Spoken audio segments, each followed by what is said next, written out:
Como ya todos saben, hemos terminado la serie del Sermón del Monte. Hoy comenzamos una nueva serie. Seguimos en el modo de predicación expositiva. Hoy comenzamos con cartas pastorales, que en el Nuevo Testamento son tres, que son Primera y Segunda de Timoteo y la carta de Tito.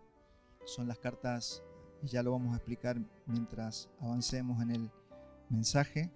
Hoy tenemos la parte número 1 de Primera de Timoteo y el título para hoy es Un verdadero hijo en la fe, haciendo referencia a Timoteo, el colaborador del apóstol Pablo. Y esta carta yo tengo altas expectativas porque es un entrenamiento para todos aquellos que quieren servir al Señor, no solo para los pastores que están recibiendo la instrucción del apóstol Pablo, sino para aquellos que van a servir al Señor, que se van a involucrar en el ministerio de la predicación de la palabra y de todas las áreas donde el Señor pueda utilizarnos. Entonces, pero vamos a comenzar una introducción a estas cartas pastorales que fueron escritas por el apóstol Pablo para instruir a los delegados apostólicos. Estos delegados, que son Tito y Timoteo, fueron enviados por el apóstol Pablo a tratar asuntos de la iglesia. Un delegado no eran pastores permanentes, eran personas que el apóstol enviaba por un tiempo determinado, pasaban un tiempo en la iglesia y luego podían ser movidos a otro lugar donde el apóstol los podía requerir. Entonces por eso se les llama delegados apostólicos. Y uno de los objetivos era que ordenaran los asuntos de la iglesia y pudieran reconocer a los pastores y a los diáconos. De hecho, Pablo les dice, ¿no?, que reconozcan a los diáconos y a los ancianos para que la iglesia se pudiera administrar y gobernar, ¿no? Entonces generalmente se espera que los diáconos y los pastores surjan de las mismas congregaciones. Por eso ellos iban por un tiempo, observaban, entrenaban y de allí mismo tenían que surgir los pastores que iban a pastorear a la grey. Acá ya comienza a surgir alguna enseñanza. A veces cuesta que los hermanos puedan obedecer a un hermano que ha estado sentado al lado de él y de repente tiene un grado de administración dentro del cuerpo de Cristo. Y algunos lo ven como, bueno, pero si este es mi hermano de la iglesia, que lo conozco de hace tiempo. Tenemos que tener ahí sabiduría, porque de entre nosotros el Señor va a ir levantando personas que pueden ser los próximos pastores de la iglesia. Entonces tenemos que aprender a verlos de manera sabia y respetuosa. Y no porque yo crecí con este hermano y lo conozco de hace 20 años, para mí es un amigazo.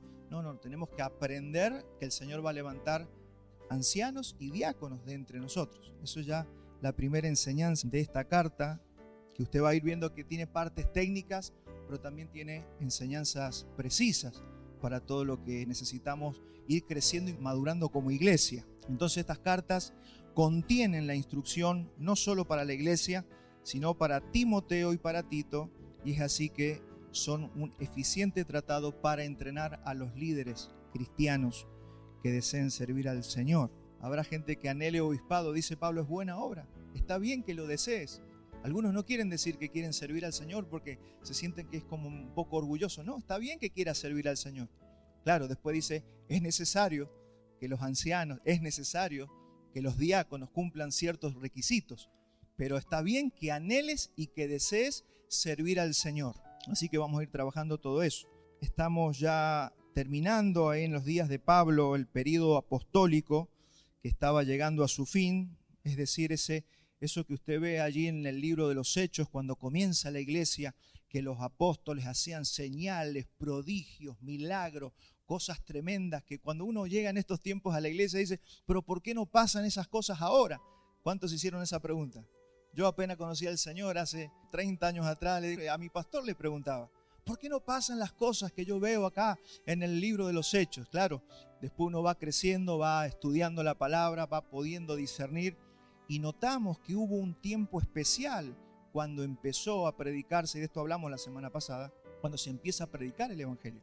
Entonces era traer algo totalmente antagónico al judaísmo, un sistema totalmente diferente al judaísmo, y el Señor Jesús y a sus apóstoles les delegó el poder de hacer señales de apóstol. Por eso lo menciona así la Escritura, señales de apóstol que respaldaran esa palabra que estaban trayendo. Pero usted va a notar después como que después de 60, 70 años eso como que va menguando usted lo va a ir viendo a través de las Escrituras cuando le estudiamos como un todo. Entonces vemos que a eso se le llama el período posapostólico. Ya cuando termina y muere el último de los apóstoles, que es el apóstol Juan en Patmos, el que escribe Apocalipsis, ya con él termina todo este tiempo, pero fue algo que paulatinamente se fue como diluyendo. Entonces usted lo va a ver, si lee como un todo la Escritura, nosotros vamos a ver que Dios sigue sanando, sigue liberando, sigue haciendo milagros y sigue haciendo todo lo que la iglesia necesita, pero de una forma ya diferente, por una soberana gracia y en respuesta a la oración de los santos. Fíjese, no tengo oro ni plata, pero lo que tengo te doy, toma. Y se lo daban. Y habían milagros y señales tremendas. Pero cuando se va terminando ese tiempo, no es que Dios dejó de hacer milagros. Hasta el día de hoy, y muchos de nosotros podemos contar los milagros que el Señor ha hecho en nuestra casa, en nuestra familia, en nuestras propias vidas, nos ha sanado, nos ha liberado. Hemos visto cosas tremendas, pero eso es en respuesta, primero, a su soberana gracia, cuando Él lo desea hacer. Y también lo podemos ver que lo hace como respuesta a nuestras oraciones. Por eso dice, si hay algún enfermo entre vosotros, llamen a los ancianos de la iglesia y oren por él. Y la oración de fe sanará al enfermo. Entonces es para que nosotros vayamos pudiendo discernir los momentos en la Escritura. Pablo estuvo encarcelado 2 veces en Roma. Vamos a hablar un poquito de cuándo se escriben estas cartas pastorales. Y luego de su primer encarcelamiento, cuando él sale, en ese momento él escribe Primera de Timoteo y Tito. Y luego vuelve a ser encarcelado y ya desde la cárcel escribe Segunda de Timoteo. Así que Segunda de Timoteo es la última carta que escribe el apóstol Pablo. Y la primera de las 3 cartas comienza así. Primera de Timoteo 1:1 dice: Pablo, apóstol de Jesucristo, por mandato de Dios, nuestro Salvador, y del Señor Jesucristo, nuestra esperanza. A Timoteo, verdadero hijo en la fe, gracia, misericordia y paz de nuestro Padre y de Cristo Jesús, nuestro Señor. Lo primero que vamos a empezar viendo es, y recordando quién era el apóstol Pablo y quién era Timoteo, porque si vamos a hacer predicación expositiva tenemos que ir paso a paso, renglón por renglón, versículo por versículo. No queremos saltearnos nada. Lo que sí ya le adelanto que hay algunos versículos que están más adelante, lo vamos a ver ahora, así la próxima vez que pasemos por esa parte de la Escritura no los vamos a volver a ver, pero porque los hemos agrupado para poderlo estudiar completamente y así nos repetimos la enseñanza otra vez más adelante. Entonces, ¿quién era Pablo? Pablo era el único apóstol enviado por Jesús a los gentiles. Usted sabe que él fue el apóstol a los gentiles y los otros 12 fueron enviados a los judíos. Lo vemos allí también porque usted sabe que Judas se ahorcó y tuvo que ser reemplazado por Matías, y no es que eran reemplazados cuando todos los que se morían, el que se moría, lo que pasa es que tenían que estar los 12 porque son los 12 que el Señor Jesús les prometió que iban a juzgar a las 12 tribus de Israel. Entonces por eso que cuando uno desertó como fue Judas tuvo que ser reemplazado. Pero no, todos los otros después se morían y no eran reemplazados. Era que tenía que haber un número que era el número 12 porque el Señor los va a utilizar para juzgar en un futuro las 12 tribus de Israel. Entonces fue incluido entre esos apóstoles que recibieron la capacidad de hacer señales, prodigios, milagros. Eso usted lo va a ver en Hechos 19:11. ¿Y quién era Pablo? Un fariseo instruido, dice la Escritura, a los pies de Gamaliel. Gamaliel, hay como 3 rabinos que han sido los más respetados en la historia del judaísmo. Gamaliel es uno. Así que Pablo estudió a los pies de uno de los 3 mejores rabinos que ha tenido el judaísmo hasta el día de hoy. Un hombre de un conocimiento excepcional, me refiero a Pablo, acerca de la ley, un hombre celoso, dice la Escritura, celoso de la ley en tratar de cumplirla, y aquí él mismo se presenta como irreprensible en cuanto a la ley. Yo entre paréntesis le pongo externamente. Claro que la cumplía externamente. ¿Se acuerda que Jesús les decía, ustedes son sepulcros blanqueados? Claro, él no tenía un corazón circuncidado, sí que era judío, cumplía la ley por afuera, seguramente no robaba, seguramente no adulteraba, seguramente cumplía con todos los rituales judíos, pero su corazón no había sido circuncidado. Entonces, era dentro del judaísmo, era, digamos, el mejor exponente que tenía el judaísmo en esos tiempos.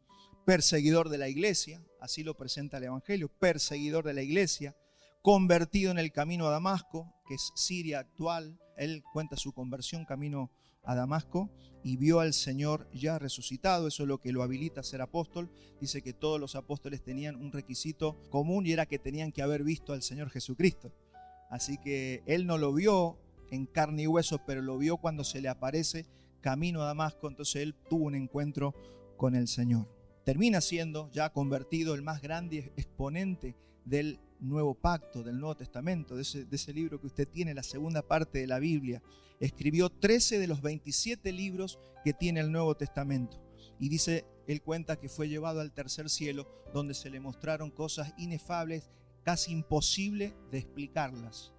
Así que eso también le da la autoridad para que nosotros podamos prestar atención, y por eso todos los que cerraron el canon bíblico le dieron la autoridad a sus escritos para que sean hoy también la palabra de Dios para nosotros. El objetivo de las cartas pastorales, como le dije recién, es instruir a los discípulos, a sus discípulos de Pablo, Timoteo y Tito, en cómo debían conducirse y dirigir la iglesia local. Por eso es tan importante para nosotros. Si usted ama la iglesia local, tiene que prestar atención a esto que vamos a leer. Vamos a ir a 1 de Timoteo 3, 14 y 15. Dice: esto te escribo, aunque tengo la esperanza de ir pronto a verte. Se lo está diciendo a Timoteo. Para que si tardo, sepas, acá está el propósito de la carta, sepas cómo debes conducirte en la casa de Dios, que es la iglesia del Dios viviente, columna y baluarte de la verdad. Aquí encontramos el propósito de por qué Pablo está escribiendo. Y entre los temas que vamos a ver en toda esta carta, vamos a ver que él habla de la adoración pública, la selección y los requisitos que tienen que tener los ancianos o los pastores, la vida y el ministerio público del pastor. Va a hablar del testimonio que tienen que tener los pastores que sirven en las iglesias, cómo confrontar el pecado y las herejías, algo que brilla por su ausencia en este tiempo. No se confronta el pecado, no se confronta la herejía dentro de las iglesias. Parece que cualquiera puede predicar cualquier cosa y todos aplaudimos y nos vamos. Bueno, eso es lo que contenía la carta del apóstol Pablo. Va a hablar también de la función de las mujeres, del cuidado de las viudas, del uso correcto del dinero y las verdades doctrinales sobre la salvación, las Escrituras y Cristo. O sea, va a hablar de temas muy contundentes y que nosotros tenemos que conocer. Entonces, lo primero que tenemos que entender es la importancia de lo que estamos edificando. Usted ve un montón de gente escuchando a un pastor con un micrófono. Eso es lo que se ve físicamente con los ojos naturales. Pero mi objetivo también en esta mañana es que usted y yo podamos ver con mayor profundidad lo que es la iglesia. La iglesia no es un montón de hermanos que leen la Biblia. Tenemos que tener una revelación, un alumbramiento, mejor dicho, de parte del Señor, que nos alumbre los ojos del entendimiento para entender qué es lo que estamos haciendo en esta mañana, en este lugar. Porque muchos asisten a la iglesia pensando, y la mayoría lo pensamos, si uno asiste a la iglesia nos va a ir bien. El Señor va a bendecir nuestras vidas y va a bendecir mi familia. Pero yo quiero agregarle algo acá, porque esto es lo que nos va a ayudar a entender que la verdad es que primero tenemos que edificar la iglesia. Antes de que cada familia diga, yo voy a la iglesia porque sé que le va a hacer bien a mis hijos, porque yo sé que le va a hacer bien a mi matrimonio, porque sé que nos va a hacer bien en todo ámbito. Pero tenemos que aprender que tenemos que edificar la iglesia. Mire, usted ve, esta edificación tiene un montón de ladrillos. Yo calculo que este lugar debe tener unos 50 años, por lo menos, de ser construido. Mire cómo se han mantenido cada uno de esos ladrillos por 50 años. ¿Qué hubiera pasado si este ladrillo lo hubiéramos dejado en la vereda, al rayo del sol, que le dé la lluvia? ¿Qué hubiera pasado con ese ladrillo? Yo he tenido ladrillos que los he dejado allí y se han ido rompiendo, degradando, y después ya no servían para nada. Entonces, eso le pasa a un cristiano que no ve la iglesia, que no entiende, que no sabe que tiene que ser parte del cuerpo de Cristo. Y puede pasar con alguien que vaya todos los domingos al culto y escucha el sermón. Porque vamos a hablar también de lo que es la cobertura, la famosa palabra cobertura que muchos usan para manipular. Entonces nosotros tenemos que saber que la iglesia es columna y baluarte de la verdad. y que si nosotros edificamos la iglesia, como resultado, como consecuencia nos va a ir bien, porque estoy edificando lo que Cristo está edificando. Eso es un poco entender qué es la iglesia, porque si no se transforma como en muchos lugares un club social.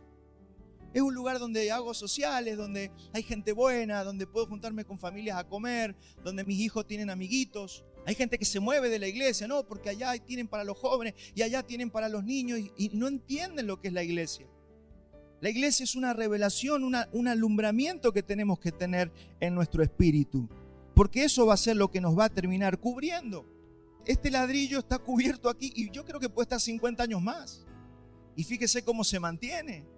Entonces es importante pertenecer a algo más grande que nosotros, pertenecer a algo más grande que yo y que mi familia, y darle esa prioridad, porque si no cometemos un error y pecamos cuando lo primero soy yo, lo primero es mi familia y después es la iglesia. Y ahí cometemos un error. Nos conviene edificar lo que Cristo está edificando. Entonces la cobertura no son los ministerios. La cobertura no es la denominación.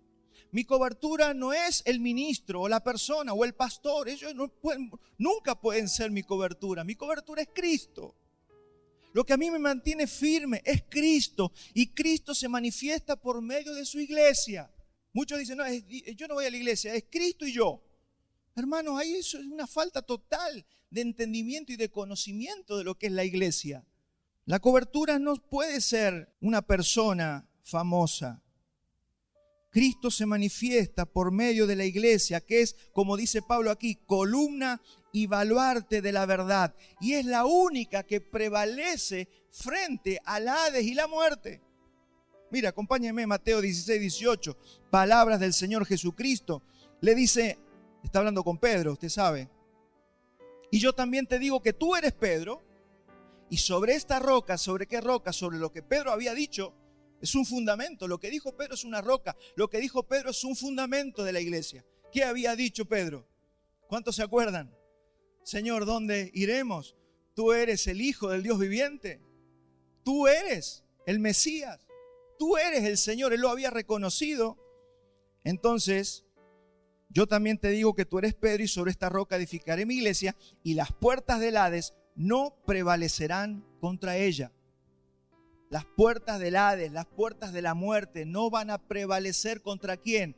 Contra la familia Pérez, no hay ningún Pérez acá. La familia Pérez no, es contra la iglesia que el Hades no va a poder prevalecer. Es por eso la importancia de la iglesia. Si una persona, una familia, alguien no tiene un entendimiento de lo que es el cuerpo de Cristo, va a estar descubierto. Va a tener huecos en su armadura. No estoy diciendo que no sea cristiano, no estoy diciendo, pero a veces están engañados. Hay personas que fueron heridas en una iglesia. Pero es necesario entender que se tienen que sanar, que tenemos que buscar una iglesia sana. No podemos hacerle pagar los platos rotos al Señor y a toda la iglesia por algún loco suelto que ande por allí. Entonces, hermano, entendamos y pidamos al Señor que tengamos una claridad de lo que es la iglesia. Si edifico lo que Dios edifica, me va a ir bien. Pero no es individual, es colectivo. Es colectivo. Grábese esa palabra. Es colectivo el asunto. En la iglesia estamos incluidos nosotros. ¿Por qué? Porque somos, como dice Pablo, piedras vivas. Somos las piedras. Somos cada uno de estos ladrillos. ¿Dónde se conserva el ladrillo? Mientras esté puesto en la pared. ¿Dónde nos conservamos nosotros? Mientras seamos esas piedras con las que el Señor va edificando su iglesia. Y si yo edifico la iglesia, yo me involucro en lo que el Señor está haciendo. Por eso es tan importante cómo nos vemos. Si yo amo a la iglesia, me estoy amando yo mismo. Acá hay un principio eterno. Si yo amo a la iglesia, me estoy amando a mí mismo. Igual con lo que enseñó Pablo con el matrimonio. ¿Cuántos se acuerdan lo del matrimonio? Efesios 5:28. Mire lo que enseñó Pablo. Así también los maridos deben amar a sus mujeres como a sus mismos cuerpos. El que ama a su mujer, a sí mismo se ama. El hombre que es violento, el hombre que es grosero, el hombre que es áspero con su esposa, se está haciendo daño él, no se está dando cuenta. Se hace daño porque hay un principio.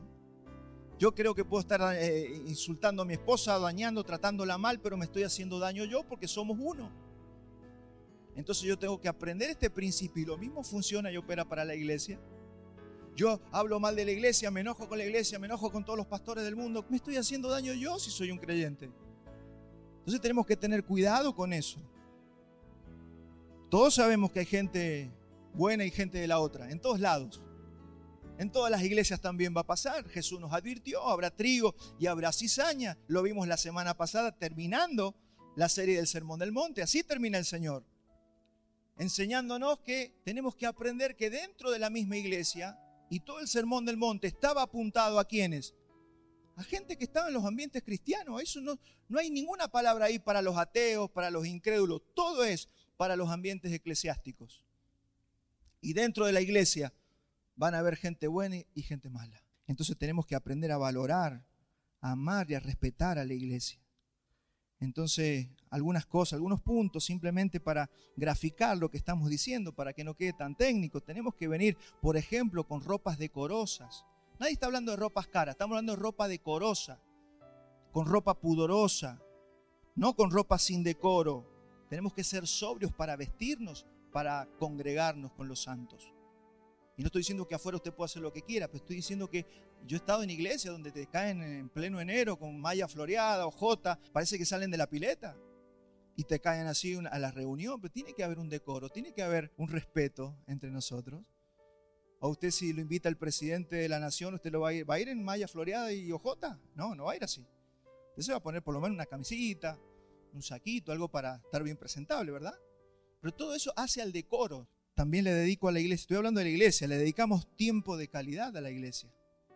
Hay veces que le dedicamos a la iglesia todo lo que nos sobra. Bueno, le dedico tiempo de calidad. Llego temprano, doy lo mejor que tengo, asisto con respeto. Vuelvo a repetir, llego temprano. Y esta iglesia necesita recibir esta frase varias veces. Llego temprano. Llego temprano. ¿Por qué? Porque estoy respetando también a mis hermanos. Obro con amor. Todo lo que hago es para edificación, no para destruir. ¿Y qué puedo hacer y qué no puedo hacer entre nosotros? Y si no es para edificación, no lo digo. Si no es para edificación, no lo hago. ¿Qué dijo Jesús? Acuérdense lo que dijo Jesús. Si alguno toca a uno de estos pequeñitos, mejor le fuera atarse una piedra de molino en el cuello y que se tire al río. Y usted habrá tenido hijos que se pelean, ¿no? Y usted los ama a los dos, pero el que empezó usted le da, parece que más duro. ¿Por qué? Porque ese fue el que empezó. Entonces, tenemos que cuidar este ambiente. Y yo me gozo con esto porque esto nos ayuda, nos va a ayudar, nos va a refrescar cosas que ya tal vez las sabemos, pero que a veces las olvidamos. Cuidémonos entre nosotros, porque si cuidamos al de al lado, a mi hermano, me estoy cuidando yo. Y nos va a ir bien a todos. ¿Cuántos saben que en la iglesia nos va bien? Desde el día que el Señor nos llamó a su cuerpo, nos fue mejor en la vida. Estamos más guardados, más cubiertos, más protegidos. Si nos pasa algo, solamente es por soberanía del Señor. Pero estamos guardados. Este beneficio algunos no lo ven. Y despotrican y se enojan y siempre están criticando a la iglesia. Mi hermano, todos tenemos fallas. Los pastores van a tener fallas. Pero tenemos que amarnos y soportarnos, como dijo el Señor. Entonces, aprender estos principios nos van a enseñar a vivir como una iglesia, como dijimos la otra vez en Apocalipsis, ¿no? Cuando el Señor exhorta a la iglesia de Éfeso y le dice, tengo contra ti que has dejado tu primer amor. Entonces dice, y si no corriges lo que estás haciendo mal, dice, vendré pronto y quitaré el candelero de su lugar. ¿Aquí qué se refiere? No se refiere que los va a mandar a todos al infierno. No está diciendo eso el Señor. O sea, lo que está diciendo es que lo que hemos visto muchas veces, que iglesias locales desaparecen. Donde había un grupo de hermanos que se reunió por 20 años, ya no están más. Se pelearon, se dividieron, cayeron en pecado, los líderes pecaron y desapareció. Eso es quitar el candelero de su lugar. Es cuando el Señor se retira. Es cuando el Señor dice, no me escuchan. Les estoy diciendo que se amen, les estoy diciendo que sean santos, que se santifiquen y no me hacen caso. Y el Señor dice, no puedo seguir afligiendo mi espíritu allí. Y se retira de alguna manera y después viene desolación. Entonces las puertas del Hades no pueden contra la iglesia mundial, pero sí contra una iglesia local que es desobediente. Sí contra hermanitos que no prestaron atención a la palabra. Entonces sí se juega la vida y la muerte en las iglesias locales. Pasa que como no pasa en el momento, no pasa en el instante, nosotros somos a veces descuidados. Este es el principio de entregarlos a Satanás. Ya lo vamos a ver en los próximos domingos. ¿Vieron cuando los apóstoles decían, entréguenlo en las manos de Satanás? Había uno en Corintio que pecaba. Entréguenlo en las manos de Satanás para destrucción de la carne, pero salvación del espíritu. Bueno, era un creyente que había decidido darle rienda suelta al pecado. Entonces, ¿qué hace la iglesia? Le sacó la cobertura y esa persona comienza a andar mal. Ya está como cualquier persona que no conoce a Dios. Y no se muere en el momento, no se enferma en el momento, no pierde todas sus posesiones en el momento, pero las comienza a perder. Todo comienza a salir mal. Es una bola de nieve que empieza a caer de la montaña. Y así terminan destruyéndose totalmente. Entonces, claro, como no pasa en el momento, no nos da más miedo, no nos da temor. Pero para eso está la palabra, para advertirnos que tenemos que cuidar cómo nosotros nos conducimos en la casa de Dios, que es columna y baluarte de la verdad. Porque si hay una esperanza para Argentina, son sus iglesias. Usted sabía que la esperanza no es Milei. Usted sabía que la esperanza no son los partidos políticos. Usted sabía que la única esperanza para que Argentina no se vaya al tacho de la basura es que se empiece a predicar el evangelio y sus ciudadanos comiencen a recibir la palabra de Dios. Esa es la luz y la sal. Después todo lo demás es cuestión de tiempo. Entonces, en un mundo lleno de tinieblas, donde el hombre no sabe hacia dónde se dirige, la iglesia es el único lugar donde descansa la verdad. Aquí es el único lugar donde descansan los diseños para el hombre, para la familia, los diseños para la vida. Acá están, los tenemos nosotros a través de la revelación del Espíritu Santo por la palabra de Dios. Acá está cómo tiene que ser el marido, acá está cómo tiene que ser la mujer, acá está cómo tenemos los diseños de cómo tienen que ser los hijos, que hacen algunos, incluso cristianos, viendo cómo educar a sus hijos en este mundo, con los principios de este mundo. Hermano, hay que estar loco. Solo el Señor tiene los diseños. Solo el Señor tiene los principios. Y a veces no lo vemos. Y estamos en la iglesia, nos congregamos. Qué lindo que estuvo el sermón del domingo. Y seguimos aplicando los diseños caídos de este mundo que no funcionan. Por eso es tan grave cuando uno peca contra la iglesia. Porque peca contra la verdad, peca contra los diseños de Dios y peca contra la esperanza de mucha gente que está alrededor en tinieblas y que nosotros somos su única esperanza. Por eso es tan grave atacar la iglesia. Por eso es tan grave murmurar contra la iglesia. Y esto no de ninguna manera nos exime de exhortar el pecado, sea el pastor, sea un miembro. Hay que exhortar el pecado, hay que exhortar a los hermanos. Todo eso tiene que estar. Nadie está diciendo que nadie le diga nada a nadie. Pero hermanos, el equilibrio justo según la palabra de Dios. Entonces muchos cristianos no han logrado ver lamentablemente lo que es la iglesia de Cristo. Porque si creemos que la iglesia es el cuerpo de Cristo, entonces vamos a tratarnos bien entre nosotros. Y Pablo la va a amar, entre otras cosas, ¿cómo? Refutando las herejías. Mire, hoy muchos dicen, no hablemos de doctrina porque la doctrina divide. Eso es como meterse al tacho de basura del hospital central donde están todos los residuos patológicos y tirarse de cabeza. Es lo mismo. ¿Cómo vamos a decir que no podemos hablar de doctrina porque la doctrina divide? Es una locura. Necesitamos conocer la doctrina. Por eso Pablo habla de la sana doctrina. ¿Y qué va a hacer Pablo? Va a refutar las herejías. ¿Y qué trae cuando refutamos herejías? Y que gente se enoje. Vamos a tener que corregir a personas que predican, que están predicando mal, y decir, mire, eso está mal.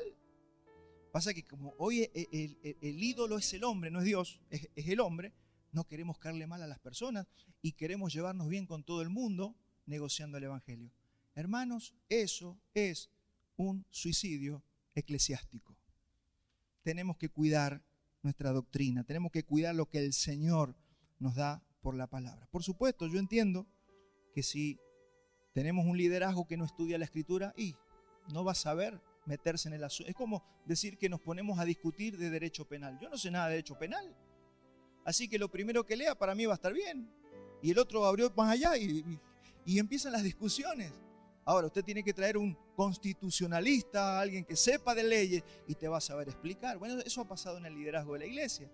Hemos tenido más que nada líderes o maestros autodidactas, predicadores de YouTube, gente que no estudió, que no se preparó. Y eso ha traído muchos problemas a la iglesia. Vuelvo a repetir y felicitar a las familias que cada vez son más, que se están inscribiendo en seminarios recomendados por la iglesia para estudiar teología. Es lo mejor que nos puede pasar, hermanos.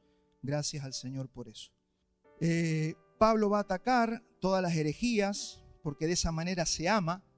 De esa manera se ama. Si yo te veo en un error y no te corrijo, no te amo. Solamente estoy satisfaciendo mi deseo de tener a alguien al lado sin pelearme, porque necesito compañía. Entonces, cuando yo te corrijo, cuando vos me corregís, es una forma de amor. Pablo tenía una preocupación, dice, por todas las iglesias, 2 Corintios 11:28.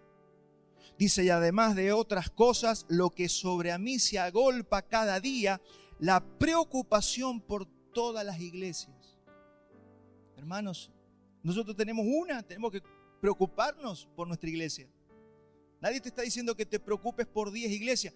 Pablo tenía la capacidad para hacerlo porque él había establecido muchas iglesias. Pero nosotros tenemos una preocupación, gracia y verdad. Y tenemos que prestar atención. Ahora vamos a ir a ver quién es Timoteo. Porque ya vimos a Pablo, un hombre ocupado y preocupado por la iglesia. Pero también es bueno, y de eso se trata la exégesis, esa palabrita para que la vaya aprendiendo. ¿Qué es exégesis?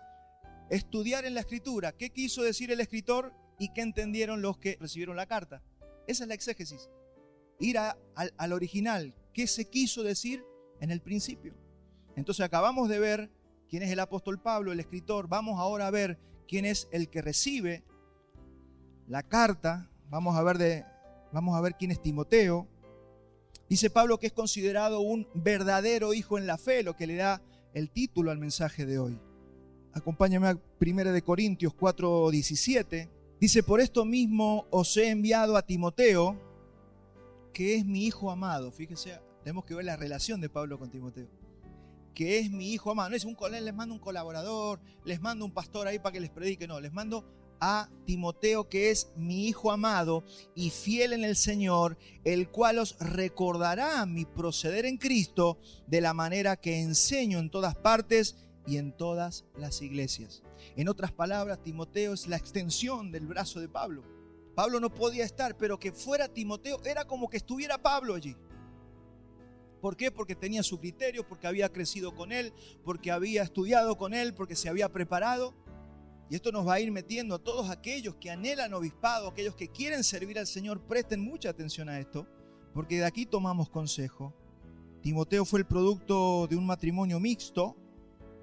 Entiéndase por mixto un padre griego, es decir, un padre gentil y una madre judía. Acompáñeme a Hechos 16:1. Vamos a ver cómo inicia esa relación entre Pablo y Timoteo. Dice, después llegó a Derbe. ¿Quién? Pablo. Llegó a Derbe y a Listra en su segundo viaje misionero. Pablo ya había establecido esas iglesias en el primer viaje misionero. Ahora está en el segundo viaje misionero y pasa por Derbe y a Listra. Y he aquí había allí cierto discípulo llamado Timoteo. Pablo ni sabía, pero seguramente él se había convertido cuando él había ido la primera vez a predicar. Escuchó el mensaje y ahí conoció al Señor un tal Timoteo. Entonces Pablo ahora vuelve la segunda vez y se encuentra a cierto discípulo llamado Timoteo. Ya era discípulo, ya estaba estudiando la palabra, ya se estaba preparando. Hijo de una mujer judía creyente, pero de padre griego. Es decir, un padre que no conocía a Dios. Y daban buen testimonio de él los hermanos que estaban en Listra y en Iconio. O sea, tenía testimonio, buen testimonio. Mire, esos son los requisitos que se van viendo en personas para poderles darles una responsabilidad en la iglesia. Gente de buen testimonio, que usted va a la verdulería y pregunta al verdulero, ¿ha pagado toda la cuenta? No, me debe hace como 2 años. No puede ser discípulo de Pablo. Tenemos que ver cómo se comporta la persona en la sociedad. Todo eso tiene que ser visto en una persona que va a predicar el evangelio, que va a dar testimonio del Señor Jesucristo. Tenemos que empezar a revisarnos. Por eso lo vengo diciendo hace varios domingos. Revisemos nuestras vidas, hermanos. Queremos servir al Señor, buena obra deseamos. Pero empecemos a enderezar nuestros pasos. Corrijamos lo que está deficiente, lo que está torcido. ¿Qué dice el salmista? Lumbrera a mis pies es tu palabra. Entonces tomemos la palabra, empecemos a enderezar. Lo que dijimos el domingo pasado es cuando yo dejo que la palabra me corrija. No solamente que estudio la Biblia. Pues yo puedo hacer un seminario. estudiar la palabra en profundidad, pero nunca transforma mi vida. ¿Por qué? Porque no le doy el peso que le debo dar a la palabra. Si estudio la palabra, lo que tengo que dejar es que esa palabra guíe mis pasos.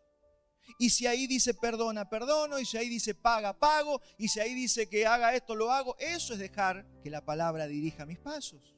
Es una cuestión práctica, lo vimos también la semana pasada cuando nos decía que debíamos no ser solo oidores, sino hacedores de la palabra. Palabras del Señor Jesús en el Sermón del Monte. Entonces necesitamos esa actitud frente a la palabra. Entonces dice, y quiso Pablo que éste fuese con él. Algo vio Pablo en él. Yo no creo que fue algo místico, oh, Dios me muestra, ¿no? Así como hacen ahora, no. Vio el testimonio, vio cómo se comportaba, vio que sabía las escrituras. Y tomándole, dice que le circuncidó por causa de los judíos que habían en aquellos lugares, porque todos sabían que su padre era griego. Esa era la contra que tenía Timoteo. Tenía un padre griego, y ahí la mayoría eran judíos convertidos a Cristo. No eran judaizantes, eran judíos que creían en Cristo, pero estaban en ese proceso de entender que la ley, el sistema de la ley, lo tenían que ir dejando. Por eso se dio el concilio en Jerusalén. Entonces los judíos que conocían a Cristo se encontraban con una realidad, tenían que conocer el Evangelio. Entonces en estos días era como una purga que se estaba haciendo los judíos que habían llegado a Cristo. Tenían que ir dejando los rituales de la ley y un montón de cosas que ellos creían que necesitaban para agradar a Dios. Entonces por eso, fíjese que no es que ahora, porque muchos estos de las raíces hebreas y de los judaizantes modernos toman esto para decir que ahora se tienen que circuncidar los cristianos. Y no se tienen que circuncidar los cristianos. Dice que es como una concesión que está haciendo por sabiduría, porque los judíos no te van a escuchar a un hijo de griego que encima no está circuncidado. ¿Cómo lo iban a tratar? Y este incircunciso nos viene a hablar a nosotros. Listo, te tapaban la boca y no podías hablar. Entonces, ¿qué hizo Pablo? Vivo Pablo, lo circuncidó. ¿Y qué le dijo? Venite conmigo. Y si te llegan a preguntar algo, tu madre es judía, porque si es judío, por madre es judía. No hace falta que el padre sea judío también. Entonces, fíjese lo que es la sabiduría y la inteligencia de Pablo en ese momento. Circuncidalo para que te pueda acompañar y visitar a todas las iglesias. Y tomándole le circuncidó por causa de los judíos que había en aquellos lugares. Timoteo no era un neófito, mi hermano. Timoteo no era un neófito, era un joven que sabía las escrituras, dice la palabra, desde niño. Acompáñeme a 2 Timoteo 3:14. Pablo escribiéndole ya en la segunda carta, ¿bien? Le dije que iba a tomar prestado versículo de la próxima carta. Le dice, pero persiste tú en lo que has aprendido y te persuadiste, sabiendo de quién has aprendido y que desde la niñez has sabido las sagradas escrituras, las cuales te pueden hacer sabio para la salvación por la fe que es en Cristo Jesús. Entonces fíjese que Timoteo, una persona que había sido entrenado en la palabra, dice que había sido instruido por su mamá y por su abuela, ya que hay buenas noticias si hay mujeres que no tienen a su marido converso. Algunos dicen, no, porque mi marido no conoce al Señor, porque mi marido no lee la Biblia. Tranquilo, la madre y la abuela entrenaron a un niño en la Escritura. Miren la importancia de las mujeres en la iglesia. Miren la importancia de las abuelas en la iglesia. 2 Timoteo 1:5. Dice Pablo, trayendo a la memoria la fe no fingida que hay en ti. O sea, no era un hermanito que iba y hacía como que creía. Era una fe no fingida, era una fe genuina, la cual habitó primero en tu abuela Loida y en tu madre Eunice, y estoy seguro que en ti también. Fíjese quién era Timoteo. Había sido entrenado por su abuelita, por su mamá. Entonces, la abuelita no estaba para malcriarlo, para comprarle chocolate. La abuelita estaba para enseñarle las escrituras. La mamá para lo mismo. Cualquier circunstancia era una buena posibilidad para enseñar las escrituras y para transmitirle la palabra y el conocimiento de Dios a Timoteo. Y al tener un padre gentil, potenció a su mamá y a su abuela. Y a veces, bueno, nosotros no entendemos a veces la soberanía del Señor. ¿Por qué permite que el papá no crea todavía? ¿Por qué permite que sea al revés, que algunas mamás no crean y el papá cree? No sabemos, soberanía del Señor. Él es el que abre los ojos. Él es el que salva. Pero cuando nosotros entendemos esto, algo nos empuja, algo nos potencia adentro. Dice, bueno, si no lo hace mi marido, lo voy a hacer yo. Y acá tenemos buenos ejemplos de esas mujeres que entrenan a sus niños desde pequeños en la palabra. Así que madres, ánimo, enseñen la palabra. Abuelas, lo mismo. Aquí vemos la importancia del trabajo de las mujeres de la iglesia. Es un acto de irresponsabilidad desentenderse y enviar a los hijos y los nietos a los pastores y a la iglesia para que los instruya el pastor. Pastor, acá se lo traigo, a la escuelita dominical. Por eso acá no hay escuelita dominical. Lo tienen que entrenar en las casas. Después habrán otras actividades para los niños, pero tienen que ser entrenados por sus padres. Entonces algunos padres irresponsables o madres irresponsables, no, es que acá no hay nada para mi hijo, me lo llevo a otra iglesia y se lo llevan. ¿Eso por qué? Porque son irresponsables, no quieren hacerse cargo de que ellos son los que tienen que instruir a sus hijos en la fe. Están muy ocupados en otras cosas, mi hermano. Cuando uno entiende todo, cuando uno entiende la iglesia, hasta los recursos económicos comienzan a venir. Todo viene. Porque si necesitas tiempo para estar con tus hijos y entrenarlos, el Señor va a suplir a tu marido para que la mujer pueda prescindir del trabajo. Y de alguna manera el Señor ordena las cosas en la casa. Y todo se puede hacer para los que creen y tienen fe. Si le creen al Señor. Para que cuando los pastores necesitemos un colaborador, no, tenemos que agarrarlo y un desastre. El niño tenemos que enseñarle desde cero hasta que coma con la boca cerrada. No, eso se aprende en la casa. La palabra la tienen que aprender en la casa. Entonces Pablo no vino acá. Oh, tenemos que ahora entrenar a los niños y los jóvenes. ¿Y qué hacemos con los adolescentes? No, dijo, me gusta Timoteo, me lo llevo. Eso es lo que tiene que entender la iglesia. Eso es entender la iglesia. Porque la iglesia no es solamente el culto dominical donde escuchamos un sermón. El culto de la iglesia es racional, es pensar, es servir a Dios. ¿Cómo? Educando a mis hijos. Estás sirviendo al Señor cuando educas a tus hijos. Y Timoteo se une a Pablo en su segundo viaje misionero y participa en la evangelización de Acaya y de Macedonia. Timoteo fue el amanuense. El amanuense, ¿sabe lo que es el amanuense? Pablo dictaba y el amanuense escribía. Y después llevaba la carta. Es una persona que estaba capaz, fíjese, para ser amanuense no cualquiera en esos tiempos, tenía que tener caligrafía, tenía que saber escribir, porque no era barato tener un pergamino y había que, si escribe alguien que no sabe, gastaba mucho lugar y era carísimo, así que tenía que saber escribir con una caligrafía precisa. Eso era Timoteo. Se ve que había estudiado, se había preparado. Fue el amanuense de Pablo. Pablo en muchas cartas dice Pablo y Timoteo a la iglesia de Filipos. ¿Por qué? Porque él está acompañándolo a Pablo escribiendo la carta. Acompáñame, Filipenses 2:19. Dice, espero en el Señor Jesús enviarles pronto a Timoteo para que yo también esté de buen ánimo al saber de vuestro estado. Mire lo que era Timoteo. Pues a ninguno tengo del mismo ánimo. Y que tan sinceramente se interese por vosotros, porque todos buscan lo suyo propio, no lo que es de Cristo Jesús. Mire, estos eran los problemas en la iglesia de hace 2000 años y siguen estando en los días de hoy. La mayoría de los cristianos están ocupados en sus propias vidas, sus propias familias, sus propias cosas. Y estos principios no me los inventé yo, estos son los principios que están en la Escritura para que nosotros aprendamos a hacer la iglesia. No a ir a la iglesia, que aprendamos a hacer la iglesia porque somos nosotros. Entonces dice, porque a ninguno tengo del mismo ánimo. Escaseaban jóvenes que tuvieran ánimo de servir al Señor y que tan sinceramente se interese por vosotros.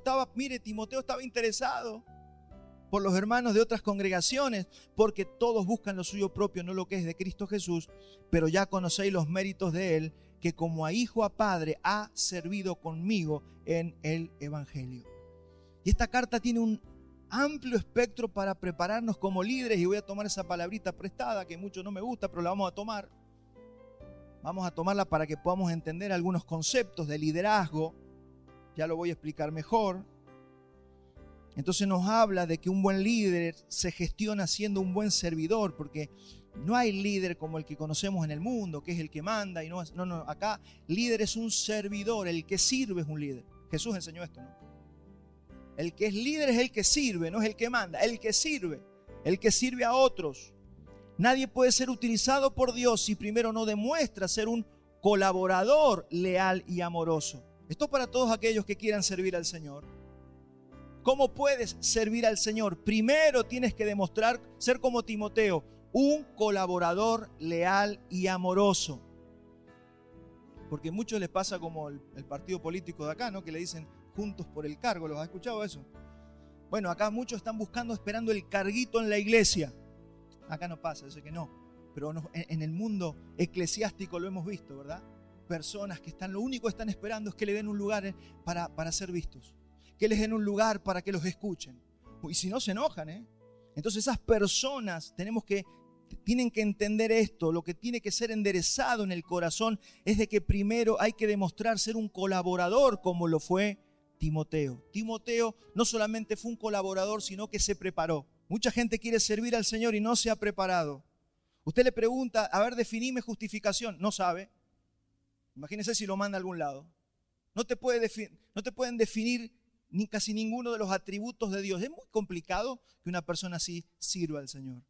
Tiene que estar entrenado, tiene que haber estudiado la palabra. Muchos pueden estar esperando ese lugar en la iglesia y fingen ser obedientes, pero por dentro odian que se les dé una tarea que a ellos no les gusta hacer. Están esperando que les den para predicar, para enseñar, pero jamás van a limpiar un baño, jamás van a preparar un café, jamás van a ordenar una silla. ¿Por qué? Porque lo único que buscan es ser vistos. Y Pablo está hablando de esto en la carta. Pablo nos está enseñando esto. Y a veces medio incómodo, pero está bien porque nos pega en la carne. El evangelio es incómodo. Y no podemos decir que alguna vez no quiso o no quisimos que alguien nos felicite.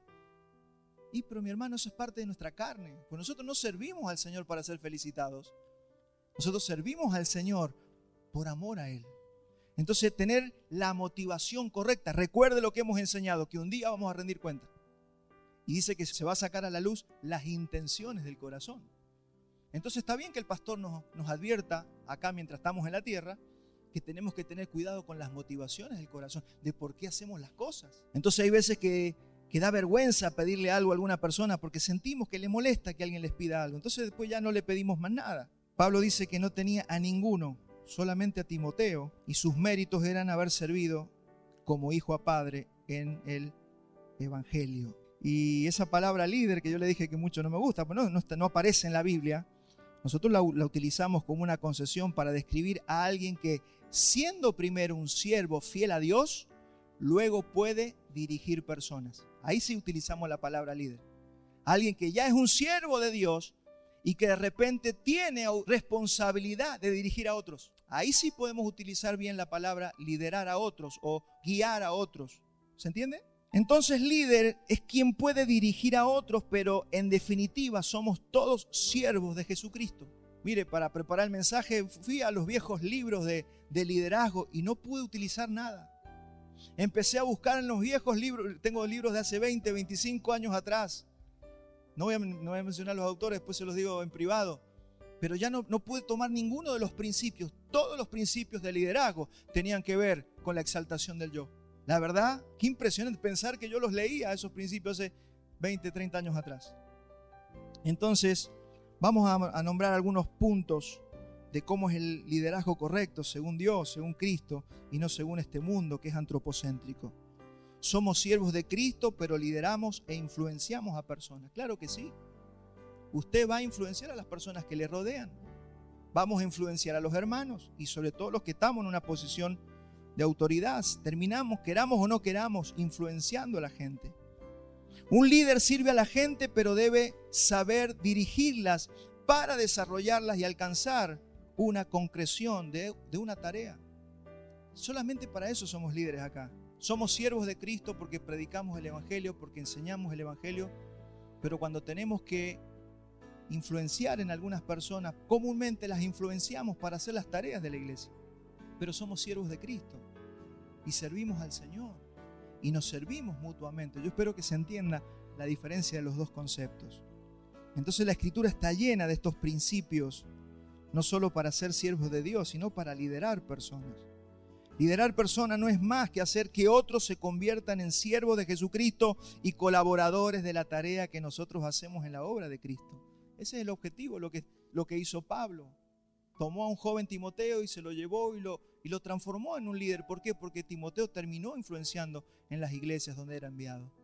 Fíjese la responsabilidad. No podemos hacer eso con cualquier persona. La tarea que hizo Pablo requirió de colaboradores. Él no la podría haber hecho solo. Y él tuvo que influenciar también a Timoteo, y Timoteo aprendió de Pablo. Por eso es tan importante ver esta simbiosis que hace el maestro con el discípulo. En cada servidor sincero y desinteresado hay un líder escondido. Usted que sirve, usted que todo lo que se le pide, usted lo hace de corazón. Ahí hay un líder que un día va a poder influenciar a otros para que sirvan a Cristo, para que lleven a cabo la tarea que hay que hacer. Entonces piense en usted, porque sería bueno. Mire, yo creo en el sacerdocio universal de los cristianos. Acá todos fuimos llamados a servir. Todos fuimos llamados a servir. No importa si es varón, si es mujer, si es joven, si es anciano, todos fuimos llamados. Solo que los jovencitos tienen más tiempo para prepararse, para capacitarse, para estudiar, como Timoteo. Pero todos fuimos llamados a un sacerdocio. Los verdaderos líderes no buscan poder, son impulsados por una pasión que han cultivado para lograr avanzar en la causa del Evangelio. Estos principios son puntos que usted los va a tener en el bosquejo. Yo los voy a leer un poquito rápido para que no se nos vaya toda la mañana en estos puntos. Los apóstoles del Cordero sirvieron a Jesús, por eso pudieron delegar y guiar a otros. Fíjese que acá encontramos un principio muy importante. Si Timoteo no hubiera sido obediente y responsable frente a sus líderes, jamás podría haber sido enviado para servir en los ámbitos en donde Pablo lo envió. Porque hay un principio que si yo no me someto a nadie, nadie se va a poder someter a mí. Si yo no aprendí a obedecer, y eso no significa que usted hasta que tenga 80 años va a estar atrás, abajo de alguien. No, hay momentos donde usted ya madura, usted inicia algo que el Señor le muestra, pero ¿cómo fue su pasado? ¿Se sometió, obedeció a sus líderes, como dice el joven de Proverbios? Qué cabezón, dice, he estado mal en todo, he hecho mal todo, he sido desobediente, no escuché a los que me instruían, fui un rebelde. Es un poco el grito del joven de Proverbios, que después termina allí en adulterio. Entonces necesitamos entender que hay un tiempo de siembra en nuestras vidas ministeriales donde tenemos que obedecer, donde tenemos que oír a otros, donde no siempre tenemos que estar discutiendo y poniendo nuestro punto de vista. Hay un momento donde tienes que aprender a obedecer. Y después el Señor, ya lo vamos a ver, es un principio. Después el Señor te va a confiar lo tuyo.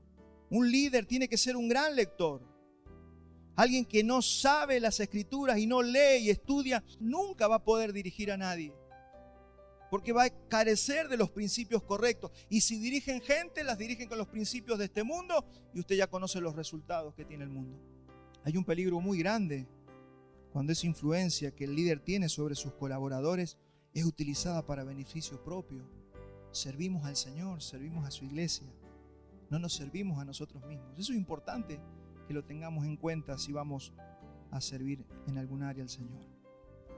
Un líder se enfoca en desarrollar personas. Sin discipulado no hay nada. Si usted no discipula, si usted no predica el Evangelio, si no tiene a uno por lo menos para enseñarle la palabra de Dios, usted está perdiendo el tiempo. Es tan importante que nosotros entendamos la obra de la iglesia, porque eso es la edificación del cuerpo de Cristo. Éxito no son riquezas materiales, fama o poder, son personas convertidas en discípulos de Cristo. Eso es éxito. Hoy se habla mucho del éxito económico, del éxito ministerial, del éxito de aquí, del éxito de allá. Hermano, ¿dónde está el éxito en que tu discípulo conoce a Cristo y quiere servir a Cristo? Ahí podemos decir que has tenido éxito en tu labor. Y un colaborador sirve a su mentor en todo lo que esté a su alcance. Aprende a servir a alguien. Aprende a servir. 2 Timoteo 4:9. Mire Pablo escribiéndole a Timoteo. Procura venir pronto a verme, porque Demas me ha desamparado amando este mundo y se ha ido a Tesalónica. Crescente se fue a Galacia y Tito a Dalmacia. Solo Lucas está conmigo. Toma a Marcos y tráele contigo porque me es útil para el ministerio. A Tíquico lo envía a Éfeso. Trae cuando vengas el capote que te dejé en Troas, en casa de Carpo, y los libros, mayormente los pergaminos.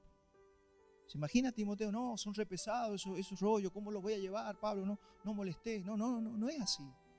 Hay que servir y en todo lo que esté a nuestro alcance, servir a nuestros líderes, a nuestros maestros, a nuestros pastores, los hijos, a sus padres, servir en todo. Porque ahí es donde estamos haciendo las primeras armas para poder servir al Señor. Si no, nunca vamos a poder ser utilizados por el Señor. El Señor no nos va a utilizar. Entonces hay una máxima que dice: un barco está a salvo en el muelle, pero no fue para eso que los barcos fueron construidos. Hermanos, el Evangelio nos va a requerir que naveguemos por aguas que nunca habíamos navegado. Y el Señor te va a decir, es por allá. Y voy a decir, pero Señor, me voy a ir solo. Es por allá. Quiero que te vayas por allí. No, porque acá están todos mis amigos. Anda por allí. Y de eso se trata también liderar. De eso se trata ser un colaborador para Cristo. Entonces, si vamos a liderar, tenemos que estar dispuestos a transitar caminos que tal vez no todos están transitando en este tiempo. Fíjese la iglesia actual, ¿no? Cómo está. Todos van por esas iglesias así tipo luces de colores, humo, bien gilsoniana. Todos quieren, y copia. Usted va a la iglesia que va, todos copian lo mismo. Sospecho que nada debe estar apuntado al alma del cristiano, que todo tiene que estar apuntado por la palabra al espíritu de cada una de las personas que está oyendo, y que seamos entrenados por esa palabra. La mayoría de la gente no está acostumbrada a un ámbito donde se espera excelencia. Es por eso que tenemos y debemos siempre instruir y exigir más a los colaboradores. Ser un colaborador es estar dispuesto a ser exigidos.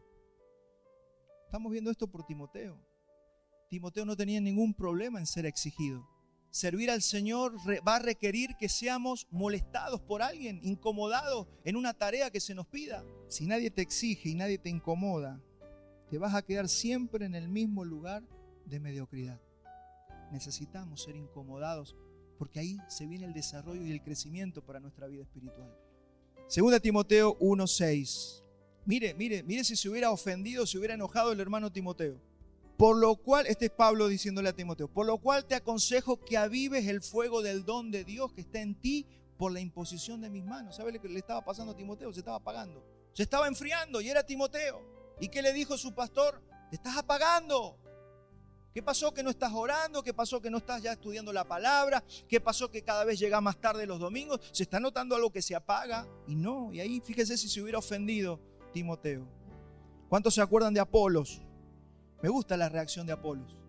Apolos tuvo la reacción correcta. Mire, Hechos 18:24. Llegó entonces a Éfeso un judío llamado Apolos, natural de Alejandría, varón elocuente, poderoso en las Escrituras.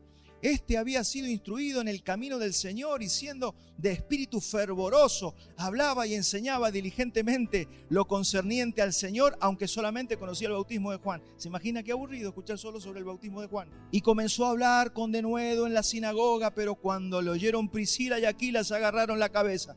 Esos son añadidos míos. Y le tomaron aparte y le expusieron más exactamente el camino de Dios. Le dijeron, Apolo, te estás equivocando. El evangelio no es lo que vos estás predicando, es esto. Tenés que enderezar por aquí. ¿Se imagina algunos modernos que uno los corrija porque lo que predicó estaba mal? Se enojan. Se pueden cambiar de iglesia. No visitan más la iglesia donde fueron a predicar. Y dice, y queriendo él pasar por Acaya, los hermanos le animaron y le escribieron a los discípulos que le recibiesen. Llegado él allá, fue de gran provecho a los que por la gracia habían creído, porque con gran vehemencia refutaba públicamente a los judíos, demostrando por las Escrituras que Jesús era el Cristo. Mire cómo cambió la predicación. De hablar del bautismo de Juan a predicar de que Jesús era el Cristo. Pero eso porque él se dejó corregir. Cambió el mensaje y dice que fue de gran provecho para la iglesia. Eso hacen los discípulos. Eso hace la gente que quiere servir a Dios. Se deja corregir, se deja enderezar. Ahora, si un colaborador se enoja por eso, hermano, usted dice, yo con esta persona no puedo trabajar. ¿Se imagina llevárselo a un viaje y que se te enoje a la mitad del viaje? Porque no sé, que no le gustó la comida, no le gustó donde lo pusieron a dormir. Mire, hemos ido, me acuerdo, en otros años viajábamos, nos pusieron a dormir en un lugar que no tenía vidrio. Hermanos, ¿cuál es el problema? Si todo eso nos enoja, no podemos servir al Señor. Hoy en día, si no hay hotel de 5 estrellas, muchos no viajan. Y eso es lo que tenemos que ver del Evangelio. Entonces esto hizo a Timoteo un verdadero hijo en la fe. De eso estamos hablando. Verdadero hijo en la fe. En Hebreos se lo menciona a Timoteo. Mira hasta dónde llegó Timoteo. Hebreos 13:23. Dice el autor a la carta a los Hebreos. Algunos dicen que fue Pablo, otros dicen que no. Está ahí en una nebulosa. Por eso decimos el autor a la carta a los Hebreos. Sabed que está en libertad nuestro hermano Timoteo. O sea que estuvo preso. ¿Se imagina? No, al final salí con Pablo, terminás preso, terminás apaleado, te pegan. No voy más con Pablo. Bueno, así hay algunos. Pero este estuvo preso Timoteo y no se está quejando. Entonces hay un principio que todo colaborador y todo discípulo tiene que saber. Anote esto aquel que quiere servir al Señor. Mateo 10:24. El discípulo no es más que su maestro. Y Jesús lo enseñó este principio, ¿no? El discípulo no es más que su... Si a mí me han perseguido, ustedes también lo van a perseguir. Si a mí me han metido preso, ustedes también los van a meter preso. Pero han guardado mi palabra y también van a guardar la palabra de ustedes. ¿Por qué? Porque ustedes aprendieron a obedecer. Estamos hablando de servicio, estamos hablando de oficio ministerial, de servir al Señor. No importa si no te dan un micrófono, si no te dan para que prediques el domingo. Tienes tanto ámbito para servir al Señor en este mundo. Este mundo necesita, clama y gime por la predicación del Evangelio. Y los hermanos a veces en las iglesias, gracias a Dios, creo que acá no pasa, pero peleándose por un carguito porque los dejen predicar y si no están ofendidos y enojados. Hermano, no es eso la iglesia. ¿Cómo vamos de tiempo? A ver si llegamos. Ya llegamos, ya terminamos. Mire. Esto es un principio importante para aquellos que van a servir a otros, a sus líderes, pastores, maestros en la fe. El colaborador o el discípulo no debe intentar ponerse por encima de su instructor, ni corregirlo mientras esté con él. Debe respetar y obedecer hasta que algún día, si es que la voluntad del Señor, le dé un ámbito para liderar, pues este no debe ser su objetivo. No servimos a otros para que un día me den un lugar, servimos al Señor. Eso por empezar. Y no podemos ponernos por encima. El maestro, el pastor o el líder tiene quienes le corrijan. Por eso las iglesias tienen que tener varios pastores. Y si no tienen pastores, el Señor sabe cómo hacerle ver al pastor que se está equivocando. Y las aflicciones de aquellos que estamos en el ministerio son fuertes y bastante duras. Pero el discípulo no puede estar corrigiendo al pastor. Es como que los hijos corrijan a los padres. Los hijos no están para corregir a los padres. Acá hay un principio que tenemos que aprender. Incluso puede llegar a tener más alcance luego en su ministerio que su maestro cuando Dios le dé una asignación. Recuerde que todo lo que hacemos lo hacemos para el Señor y es un privilegio y una misericordia servir a Dios. No es algo que logramos porque estudiamos mucho. El Señor nos llama. El Señor te llama. El Señor te da un ámbito para que prediques. Cuando una casa, una puerta se te abre para que vayas, visites y prediques, el Señor te abrió ese lugar, no lo menosprecies. Hay algunos que si no agarran micrófono no predican. No, hermano, no es allí. Tiene que ir a las casas, tiene que visitar. Tiene que hablar. Usted ya tiene conocimiento, tiene años en el Señor. ¿Cómo no vas a tener una casa abierta donde llevas la palabra? Siempre va a haber alguien que te quiere escuchar si estás haciendo las cosas bien. ¿Y qué dijo Jesús en Lucas 16:12? Si en lo ajeno no fueron fieles, ¿quién les va a dar lo que es vuestro? Claro, hay un principio que se quiebra. Nunca serviste a tu pastor, a tu maestro, a tu líder. Nunca lo pudiste servir y después quieres servir al Señor. Dice el Señor, quebraste el principio. Quebraste la oportunidad porque estar en una iglesia local, tener a alguien que te pide algo para el Señor, es una oportunidad de participar en el Evangelio. Eso es la iglesia. ¿Quiere ver ese principio más ampliado? Vamos a Filipenses 2:5 y con eso ya empiezo a terminar. Filipenses 2:5 dice, haya pues en vosotros este sentir que hubo también en Cristo Jesús, el cual siendo en forma de Dios no estimó el ser igual a Dios como cosa que aferrarse. Yo sé lo que algunos dicen, sí, pero si el pastor y yo somos los dos hijos de Dios y yo también puedo opinar, yo también puedo decir, no estás entendiendo el principio. Hay gente que discute todo, que critica todo. Dice que si no se despojó a sí mismo tomando forma de siervo, hecho semejante a los hombres, y estando en condición de hombre, se humilló a sí mismo, haciéndose obediente hasta la muerte y muerte de cruz. Por lo cual Dios también, fíjese cuál fue el resultado. Él era Dios hecho hombre, sin embargo obedeció a su Padre, y el resultado de haberse humillado hasta la muerte y muerte de cruz tuvo un resultado, por el cual Dios también lo exaltó hasta lo sumo y le dio un nombre que es sobre todo nombre, para que en el nombre de Jesús se doble toda rodilla de los que están en los cielos y en la tierra y debajo de la tierra, y toda lengua confiese que Jesucristo es el Señor, para gloria del Dios Padre. Entonces aquí hay principios que sí le podemos llamar de liderazgo que tenemos que conocer y que tenemos que aprender. Quebrar un principio de estos es descalificarse para el ministerio. Por eso dice el que anhela obispado, buena obra desea, pero es necesario que sea ¿qué? Empiece irreprensible. O sea, que no haya reproche que hacerle. No está diciendo que sea perfecto, está diciendo que no tengamos que reprocharle que es un rebelde, que su vida la está ordenando. No es que ya la ordenó, pero por lo menos la está ordenando. Vemos las intenciones de ordenar su camino. Todos nos equivocamos en la vida, todos podemos fallar y todos vamos a pecar. Pero mi hermano, se tiene que ver en la actitud del creyente de que quiere enderezar sus pasos. Y eso no se lo muestre solamente al Señor, muéstraselo a la iglesia. Porque es la iglesia la que reconoce, porque son los hermanos los que dicen, che, este Timoteo tiene buen testimonio. Entonces no es Dios y yo, hay algunos que son así, están en un cono del silencio, es Dios y yo, Dios y yo. No, hermano, es la iglesia, no puede, Cristo y la iglesia y vos son la misma cosa, no estamos divididos. O sea, no puedes amar a Dios y tratar mal a tus hermanos.